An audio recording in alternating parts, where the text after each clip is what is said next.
66쪽. 그리고 그리스도는 밑에서 둘째 줄입니다. 우리를 위해서 왕의 직무를 수행했습니다. 왕직은 본성상 영적입니다. 효력과 혜택도 영적입니다. 모든 힘과 영원성도 영적입니다. 영원성이란 말은 예수 그리스도께서 교회를 영원토록 보존하신다는 말입니다. 아무리 핍박과 억압이 있어도 교회의 영원한 보증을 경건한 자에게 확신시킨다는 것입니다. 소망을 잃지 않도록. 그게 첫 번째 영원성이라는 개념이고요. 두 번째, 왕직이 있었어요. 영원성. 두 번째, 교회의 영원성은 불멸의 소망을 갖게 합니다. 그래서 이 땅에 매이는 것이 아니라 하늘의 소망을 갖게 합니다. 이것이 왕직과 관련된 영원성입니다. 그리고 왕의 직무, 왕의 의미는 재판장이란 뜻입니다. 재판장 또는 복수자, 위로자. 유기된 자에게는 복수하시는 분이고요, 심판하시고요, 하나님의 자녀에게는 위로하시고 상급을 베푸시는 분입니다. 그래서 인자함을 자신의 백성에게는 나타내시고요. 이것은 무슨 심판이라고 했죠? 네, 공의의 심판 또는 자비의 심판. 그리고 반대로 유기된 자에게는 정의의 심판을 내리시는 것이죠.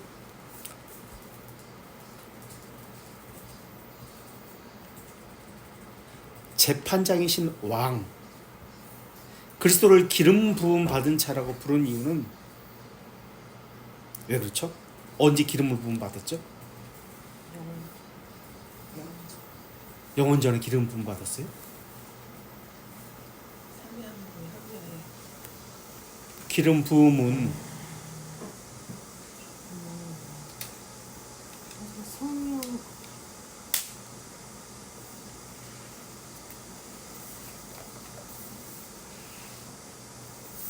실제 기름 부음 받은 것은 아니죠, 그죠?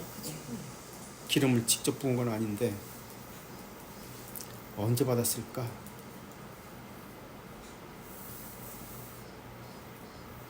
사역에 대한 기름 부음은 그리스도께서 세례받은. 그렇죠, 사역과 관련된 거죠. 그리스도라는 말은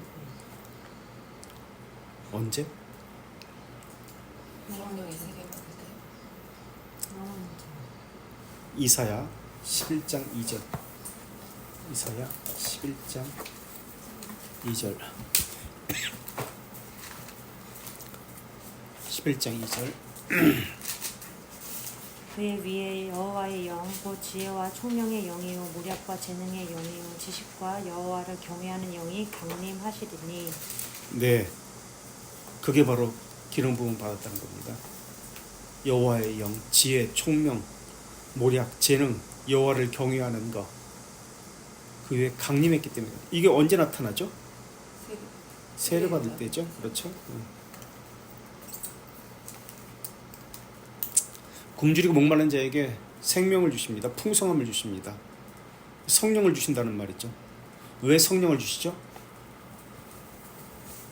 은혜를 받게 하기 위해서이죠. 그래서 기름 부음의 가시적 형상은 세례시 성령이 머무는 곳에서 볼 수 있습니다. 요한복음 1장에 나타나죠. 32절에. 그래서 우리의 생명은 어디에서 나타난다? 어디로부터 나온다? 우리의 생명은, 우리가 받는 은혜는 어디로부터 나온다? 성령의 기름 부음으로부터 나온다. 성령님께서 우리에게 생명을 주입시키시는 것이죠.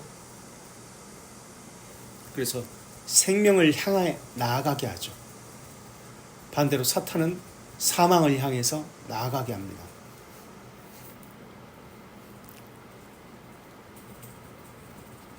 그래서 예수 그리스도는 왕의 직분을 이제 연합시키시죠. 왕의 직분을 연합시켜서 생명을 주시죠. 그래서 싸우게 하시죠. 죄와 사망과 싸우게 하시죠. 이게 왕의 직무입니다. 재판장이라는 의미는 아까 복수자, 위로자라고 그랬죠. 또 다른 의미는 다스림 그리고 보호자라는 의미입니다. 다스리는 자, 보호자라는 의미입니다. 또는 지키는 자라는 의미입니다.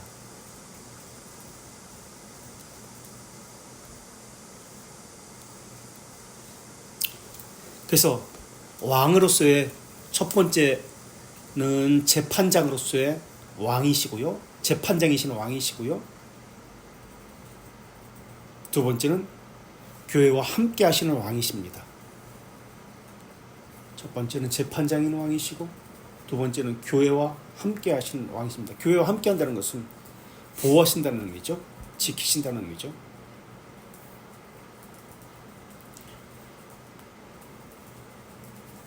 그렇다면 신자의 삶은 어떤 삶이라고 성경에서 이야기하죠? 두 가지 것을 이야기하는데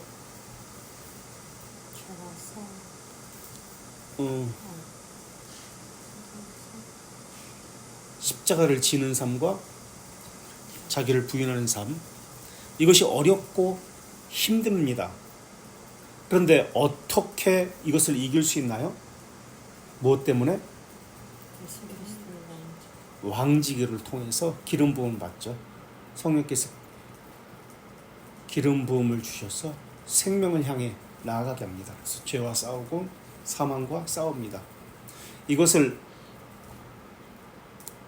신자의 삶은 칼빈은 뭐라고 얘기하고 있죠? 무슨 삶? 네? 나그네의 삶, 청지기의 삶, 파수꾼의 삶.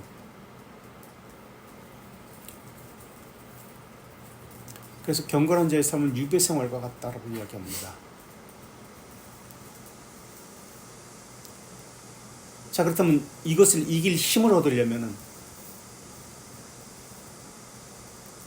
어떤 것을 주셔야 이것을 이길 수 있을까요?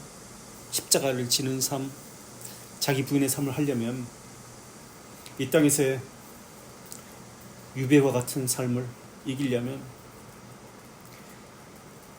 지상에 있는 가시적인 삶, 이면에 있는 하늘을 소망하는 삶을 갖게 하십니다. 그래서 그 통치자가 누군지에 대한 확신을 가지게 하십니다. 첫째, 가시적인 것 이면에 하늘의 삶을 바라보게 하셔서 하늘의 통치자가 계시다는 확신을 가지게 합니다.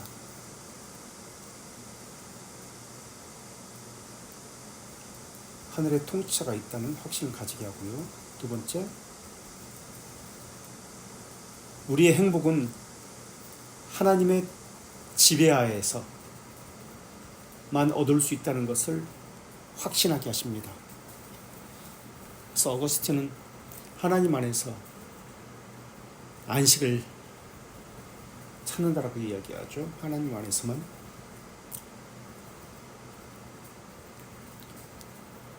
그리고 세 번째는 어떤 경우에도 왕이신 예수 그리스도께서 우리를 내버려두지 않는다라는 확신을 가지게 하십니다. 신뢰죠. 내버려두지 않는다는 거예요. 그래서 필요에 관한 모든 것을 공급하신다라는 확신을 갖게 합니다.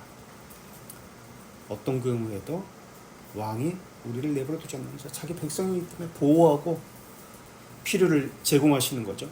어떤 경우에도 이런 확신을 갖게 하시죠. 그 다음 네 번째, 의의 옷을 입고 담대하게 세상의 비방, 핍박, 환난에 맞서게 하십니다. 맞서 싸우게 하십니다. 이게 왕의 직무를 우리에게 수행하시는 것이죠.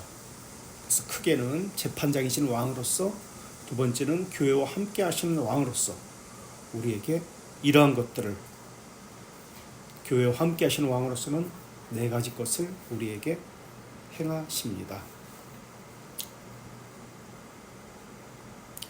자, 그분은 우리를 하나님의 나라까지 안전하게 인도하십니다. 이것을 다른 말로 견인이라고 얘기죠. 그죠? 사탄의 유혹과 공격에서 우리를 완벽하게 지켜주십니다. 인도하십니다. 지켜주십니다. 사탄의 유혹과 공격에서 지금 두 가지 것을 이야기했잖아요. 재판장이신 왕, 교회와 함께 하시는 왕. 자, 그렇다면 사탄의 유혹과 공격이라는 말은 재판장이신 왕, 우리를 완벽하게 지켜준다는 것은 교회와 함께 하시는 왕이심을 보이십니다. 그러므로 성경은 그의 나라와 그의 의를 구하라고 했습니다. 그의 나라란 그분의 지배를 받는다는 의미입니다. 순종이라는 개념이 들어가겠죠. 그의 백성, 그의 나라라는 개념이니까 그의 계명에 대한 순종이 있다. 그의 말씀에 대한 순종이 있다라는 의미입니다. 지배를 받으라고 하니까 속박처럼 느껴질지 모릅니다. 하지만 그 말은 그것이 아니라 하나님의 아버지 되심을 의미합니다. 아버지 되심을 확실하고 확고하게 이게 신뢰하는 것, 인식하는 게 뭐죠? 믿음이라는 정의를 이야기하고 있죠. 지금 부성에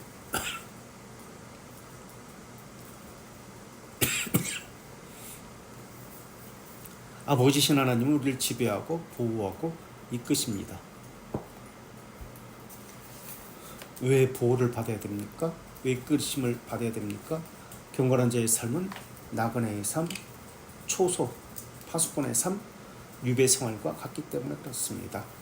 그래서 기독교 강요 3권에서 나그네의 삶, 초소, 파수꾼의 삶, 유배 생활이라는 것을 3권에서 이야기합니다. 3권 9장 또 10장에서 아버지 되심을 굳게 신뢰하라는 것입니다.